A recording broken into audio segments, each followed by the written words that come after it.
Ayurveda courses గురించి ఎక్కువ అడుగుతున్నారు. నేను లాంగ్ వీడియో ఒకసారి చేస్తాను. ఫస్ట్ ఆఫ్ ఆల్, మీ పిల్లలకి ఇష్టం లేకుండా మీ ఇష్టాలని వాళ్ళ మీద రుద్దకండి. వాళ్ళ ఇష్టంగానే కోర్స్ తీసుకుంటేనే జాయిన్ చేయించండి. సేమ్ మీరు ఎంబీబీఎస్కి ఇట్లయితే ఎంట్రన్స్ ఎగ్జామ్ ఉంటుందో, నీట్ అని చెప్పేసి దీనికి కూడా సేమ్ ఎంట్రన్సే. ర్యాంక్ వైజ్ సెలెక్ట్ చేసుకుంటారు. నీకు మంచి ర్యాంక్ వస్తే నీకు మంచి కాలేజ్ ఆపర్చునిటీ అనేది ఉంటుంది. ఆంధ్రాలో అయితే 3 ఉన్నాయి: SP Ayurveda medical college, Tirupati TTD, and Vijayawada Guntakal. ఏ ఇయర్కి ఆ ఇయర్ రూల్స్ అండ్ రెగ్యులేషన్స్ ఉంటాయి.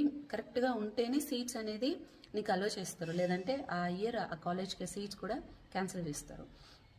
అండ్ డాక్టర్ అనే పెట్టుకోవచ్చు అంటే డాక్టరే కానీ ఒక్కటి, నువ్వు ఆయుర్వేద చేసి మోడర్న్ ప్రాక్టీస్ చేయకూడదు. నువ్వు ఏ సిస్టమ్ చదివినావో ఆ సిస్టమ్ మీద మాత్రమే ప్రాక్టీస్ చేయాలా.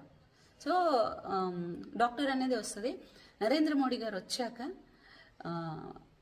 ఆయుష్ మినిస్ట్రీని కూడా చక్కగా డెవలప్ చేసుకుంటూ చాలా సపోర్టివ్గా ఉంది. అండ్ లైఫ్ సెటిల్మెంట్ అడిగారు. మీరు డబ్బు కోసం అయితే ఆయుర్వేద అసలు తీసుకోకండి. ఆయుర్వేద డాక్టర్ అసలు పనికిరాదు. నేను పర్సనల్గా ఎక్స్పీరియన్స్ చేసింది, చాలా మందిని అబ్జర్వ్ చేసింది.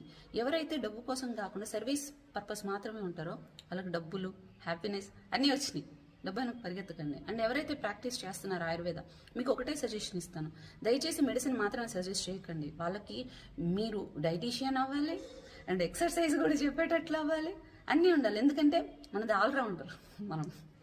కాబట్టి నేను డాక్టర్ని, నేను ఏంది డైట్ చెప్పేదంటే, నువ్వు డాక్టర్ కాబట్టి, ఆయుర్వేద డాక్టర్ కాబట్టి నువ్వు డైట్ చెప్పాలి.